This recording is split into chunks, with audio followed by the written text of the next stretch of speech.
Microwave popcorn ആട്ടോ. ഇത് നമ്മൾ ഒന്നും ചെയ്യേണ്ട ആവശ്യമില്ല. ഈ കവറോടെ തന്നെ ഇത് നമ്മൾ വാങ്ങിക്കാൻ കിട്ടുന്നത്. ഈ കവറോടെ അങ്ങനെ മൈക്രോവേവിലോട്ട് വെച്ചാൽ മതി. ഒരു 2 മിനിറ്റ് കൊണ്ട് നല്ല അടിപൊളി പോപ്കോൺ കിട്ടും. ഇത് ഒരു സ്വീറ്റ് ഫ്ലേവറിനെ ഞാൻ എടുത്ത നല്ല മധുരമുള്ളത്, ഒട്ടും കരിഞ്ഞിട്ടൊന്നുമില്ല. ഭയങ്കര ഈസിയാണ്. ഇങ്ങനെ ഒരു പാക്കിലാണ് നമുക്ക് കിട്ടുന്നത്. അപ്പോൾ ഈ പാക്കറ്റ് അതുപോലെ തന്നെ അങ്ങനെ മൈക്രോവേവിലോട്ട് വയ്ക്കണം. പിന്നെ ഇതിലെ ടെമ്പറേച്ചറും കാര്യങ്ങളും ഇതിനകത്ത് പറഞ്ഞിട്ടുണ്ട്. ഇതിലിപ്പം 1 മിനിറ്റാണ് വെക്കേണ്ടത്. ലോ ടെമ്പറേച്ചറാണ്. ഇപ്പം ഞാനൊരു 800-ലാണ് വെച്ചത്, അതുകൊണ്ടൊരു 2 മിനിറ്റ്സ് വെച്ചിട്ടുണ്ട്.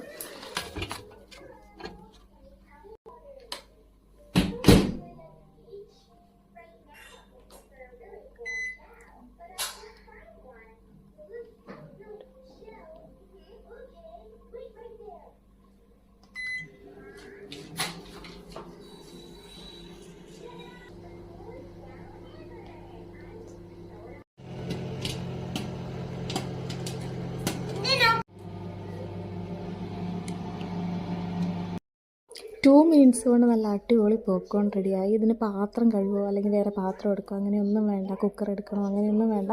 ജസ്റ്റ് ഈ കവറോടെ തന്നെ എടുത്ത് വയ്ക്കുക. ഈ കവറിൽ തന്നെ കഴിക്കുക. കവർ ചുരുട്ടിക്കളയുക. അത്രയേ ഉള്ളൂ. ഭയങ്കര എളുപ്പമാണ്. നാട്ടിലിത് കിട്ടുമോ ഇല്ലയോ എന്ന് എനിക്കറിയില്ല, പക്ഷേ ഇവിടെ ഇത് അവൈലബിൾ ആണ്. ഇത് പല ഫ്ലേവറിലുണ്ട്. ഞാനിപ്പോൾ ഇതൊരു മധുരം ഉള്ളതാട്ടോ എടുത്തത്.